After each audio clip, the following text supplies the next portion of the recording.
Vamos para mais uma aula, agora que você já sabe o que é o gasto energético total, que você já conhece os macronutrientes. A gente vai aprender algumas estratégias de como se alimentar, do que fazer, para a gente sair um pouquinho ali da dieta e conter os danos e não perder totalmente os resultados, não comprometer tudo isso.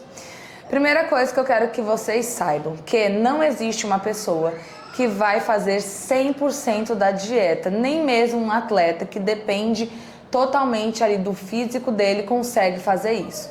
Vão ter momentos onde a gente vai se permitir sair, que é a chamada dia da refeição livre, dia do lixo. E é o seguinte, muita gente pergunta: quantas refeições livres eu posso ter? Eu posso comer à vontade numa refeição livre, num dia do lixo? E isso é muito relativo, porque é o seguinte, o que seria uma refeição livre? Eu poderia ter que comer 150 gramas de frango, 100 gramas de batata doce, 200 gramas de brócolis e um suco. Se eu comer 200 gramas de frango, 200 de arroz, eu já estou saindo da dieta, então é uma refeição livre. Isso tem um impacto no meu emagrecimento.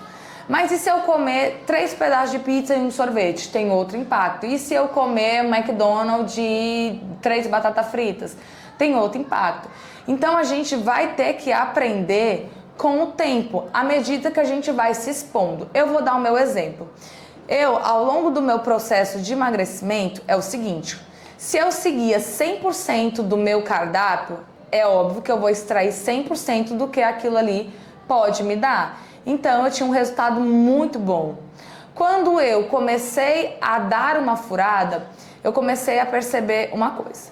Quando eu fazia uma refeição livre e não era totalmente assim estragada, por exemplo, eu tinha que comer essa refeição no jantar, 2 ovos, uma crepioca.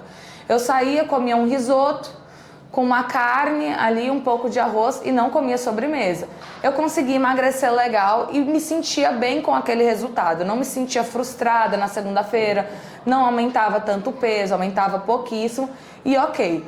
Aí eu comecei a fazer 2 refeições livres. Aí eu já vi que essa velocidade de resultado diminuía. Até que eu comecei a fazer 3 refeições livres. Aí eu vi que na segunda-feira eu estava com peso bem maior e eu só voltava esse peso lá para quarta-feira, quinta-feira e eu ficava emagrecendo e aumentando. Então essas 3 refeições livres que eu fazia, que seguia mais ou menos o mesmo padrão sempre, elas me permitiam uma manutenção, com variações pontuais na semana, mas uma manutenção. Existiu vezes que eu tive ali 4, 5 refeições livres e isso aumentava o meu peso e eu repetindo isso exponencialmente engordei. Então cada pessoa vai responder de um jeito, é por isso que aqui no Intensive a gente tem a tal do se pesa sexta, se pesa segunda, se pesa ao longo da semana para ver qual foi o efeito que aquele furo gerou no seu corpo e quanto tempo você leva para fazer a contenção de danos dele. Então você vai precisar de tempo se expondo para entender o seu organismo, porque não existe como contabilizar isso de forma tão assertiva, a não ser que você faça um combinado ali com o seu nutricionista, ele coloque aquele alimento e você não fuja daquilo, mas isso é bem irreal. Então o que eu quero que vocês entendam? Que tem como a gente diminuir, né, o estrago, os prejuízos com algumas estratégias. A primeira coisa, no final de semana, você inegociavelmente vai treinar e vai fazer o tal do treino que preste. Aquele treino onde eu já falei aqui em algumas aulas e no meu Instagram também sempre falo, que você deplete glicogênio muscular. Porque o que eu disse pra vocês? Que o carboidrato que a gente consome, ele é guardado como glicogênio. E quando ele não consegue mais espaço, ele vai ser armazenado como gordura. Então a gente vai focar em tirar essa reserva para que o que a gente coma, que na maioria das vezes a gente excede em carboidratos mesmo, seja armazenado ali no lugar. Isso terá sim um impacto no nosso peso, porque ele vem acompanhado de água, de inchaço. O carboidrato, ele libera insulina, a insulina faz reter sódio e sódio faz reter água, gerando um inchaço. Então vai ter esse efeito, mas pelo menos não é gordura. Então, inegociavelmente, treino. Treino que tem aqui do contenção de danos de viagem, o treino que a gente faz aqui no Statera, no aulão, são treinos que são suficientes para dar esse estímulo. Em relação à alimentação, Coisas pontuais que a gente pode fazer. Redução do carboidrato mesmo. E aí, como é uma coisa bem pontual, eu acho que é uma estratégia interessante, não tem problema. Você faz as refeições mais carregadas de saladas, de fibras, colocando proteínas, mais proteínas e tirando os carboidratos e deixando os carboidratos para essa refeição livre. Essa é a primeira opção. Assim como você pode fazer o jejum em alguma refeição ali que esteja próximo da jacadinha que você vai dar. Então, seu almoço, vai lá e tira o café da manhã. Se é o jantar, toma o café da manhã e tira o almoço, para você ter uma janela boa ali de jejum. Então, são essas duas estratégias. E aí, a estratégia na alimentação, quando você está naquele lugar que você vai comer.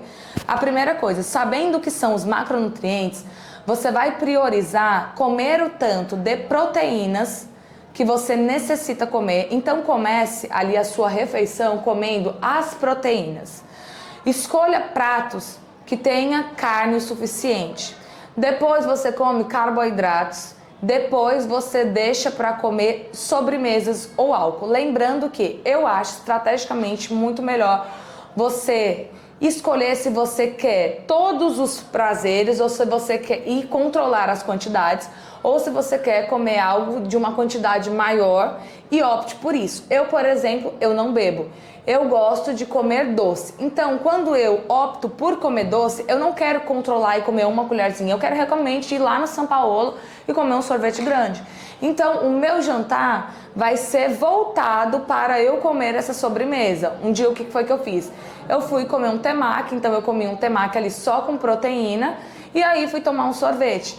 Quando eu quero comer algo que seja mais calórico, um risoto, eu opto pelo risoto com uma boa dose de proteína sempre, gente. Faça uma boa dose de proteína, porque isso muda até a velocidade que esse carboidrato vai entrar na sua corrente sanguínea. Eu opto por não comer a sobremesa. Então você vai usar essa questão aí de optar o que é que você vai querer comer no dia e tirar ali os carboidratos, a energia que tiver numa outra refeição.